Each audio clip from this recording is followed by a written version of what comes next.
안녕하세요. 저는 김나영 청년입니다.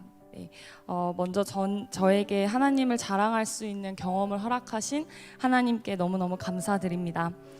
저는 회복의 여지가 없는 절망 가운데서 결국 회복시키시는 하나님을 찬양하기 위해 이 자리에 섰습니다.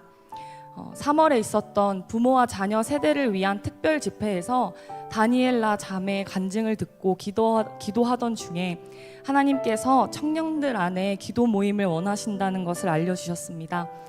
하나님께서 청년들의 기도를 기다리고 계심을 알게 하셨습니다. 그래서 하나님이 원하시고 바라신다면 당연히 해야 한다고 생각했습니다. 그래서 이현우 목사님께 말씀드렸고, 목사님도 기도 모임에 대한 마음을 하나님이 주셔서 고민하고 계신다고 말씀해 주셨습니다. 저는 이 일을 통해서 역시 하나님께서는 한 사람에게만 역사하지 않으시고 보이지 않는 곳에서 일하시며 많은 사람들을 통해 동시에 일하시는 분임을 알게 되었습니다. 그럼 어떻게 기도 모임을 운영할까 고민했습니다. 하나님의 음성에 귀 기울이지 않고 하나님보다 앞서서 제 마음대로 선택했을 때 큰 고난을 경험했었기에 절대 하나님보다 앞서고 싶지 않았습니다. 그래서 기도 모임을 기획하는 과정 하나하나 하나님께 물으며 조심스럽게 준비했습니다. 그리고 하나님은 하나님의 뜻을 묻는 자에게 반드시 해답을 주십니다. 하나님께서 주위 사람을 통해 30일이라는 숫자를 알려주셨고, 31일 동안 31분에 31분간 기도하는 프레이 31이라는 기도 모임을 기획하게 되었습니다. 기도 모임을 끝나고 돌아보니 30일이라는 숫자가 하나님의 놀라운 계획하심이라는 것을 알 수 있었습니다. 기도를 시작하는 밤 10시 31분은 청년들이 하루를 마무리하는 시간이었고, 31분간의 기도는 우리의 하루에 자연스럽게 스며들어 기도할 수 있는 시간이었고, 31일이라는 기한은 긴 듯 짧은 일정으로 적절한 마무리를 가능하게 했습니다. 세세한 모든 영역까지 신경 써주시는 놀라운 하나님을 찬양합니다. 그렇게 기도 모임을 시작했습니다. 사실 그 프레이 31이라는 기도 모임은 온전히 저를 위해 시작한 모임이었습니다.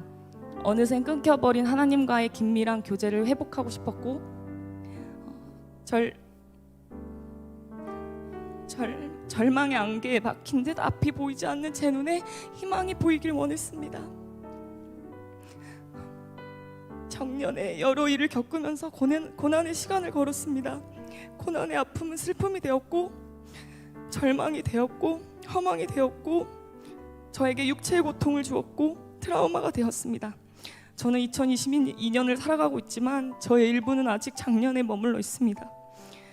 그런데 다니엘라 자매가 집회에서 기도할 때 회복이 있고 깨달음이 있고 놀라운 역사가 기도하면 일어난다고 간증하는 걸 들으면서 제 마음에 간절한 바람이 떠올랐습니다.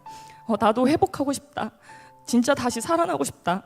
나도 다시 하나님과 긴밀하게 교제하고 싶다. 불안하고 흔들리는 두려움에서 벗어나서 평안함 안에 있고 싶다. 하나님의 사랑을 듣고 싶다. 내가 이제 어떻게 살아가야 할지 다시 알고 싶다. 하나님 안에서의 기쁨을 누리고 싶다. 고난의 괴로움에서 벗어나고 싶은 저의 간절한 소망, 하나님을 만났던 그때로 다시 돌아가고 싶은 소망, 지금의 내 모습을 봤을 때 보이지 않는 소망이 회복되기를 간절히 원했습니다. 그리고 하나님은 그렇게 자신을 찾는 자녀를 외면하지 않으십니다. 하나님은 괴로움 가운데 있는 주의 자녀를 외면하지 않으십니다. 하나님은 아픔 가운데 있는 우리를 보시며 누구보다 아파하시고 위로하고 계십니다. 기도 모임을 통해서 제가 매일 하나님과 교제하고 마음을 터놓았을 때 저의 죄와 두려움의 안개가 걷히고 제 곁에서 저를 누구보다 안쓰럽게 보시며 사랑으로 위로하시는 하나님을 보게 되었습니다. 하나님은 31일 동안 천천히 제 삶을 회복하셨습니다. 예배하는 기쁨, 청년들을 향한 사랑, 사명에 대한 소망, 평범한 하루에 대한 감사, 마음의 평안, 분노와 저주가 아닌 긍휼과 회복을 바라는 마음을 주셨습니다.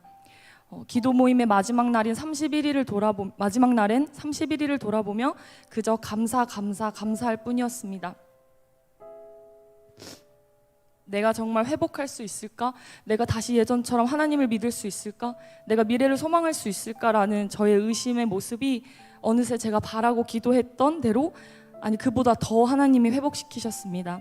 하나님께 너무 감사해서 눈물밖에 나지 않았습니다. 하나님은 회복시키십니다. 하나님은 정말로 소망 그 자체이십니다. 하나님은 살아계십니다. 하나님은 우리의 기도를 기다리십니다. 하나님은 우리가 회복되길 바라십니다. 하나님은 죄로 인해, 자책으로 인해 하나님을 떠나는 것을 슬퍼하십니다. 하나님은 우리가 하나님 안에서 기뻐하며 온전히 평안함으로 살아가길 원하십니다. 제가 고난을 겪기 전에는 하나님 없이 살아갈 수 없음을 알지 못했습니다. 그러나 고난을 통해 하나님 없이는 한숨도 쉴 수 없는 존재임을 알게 되었고, 고난을 통해 하나님께 회복을 기도하게 되었고, 기도를 통해 하나님의 회복하심을 경험하게 하셨습니다. 하나님은 기도하는 자의 기도하는 자들을 귀 기울이십니다. 기다리십니다. 구하여라 그리하면 하나님께서 너희에게 주실 것이다. 찾아라 그리하면 너희가 찾을 것이다. 문을 두드려라 그리하면 하나님께서 너희에게 열어주실 것이다.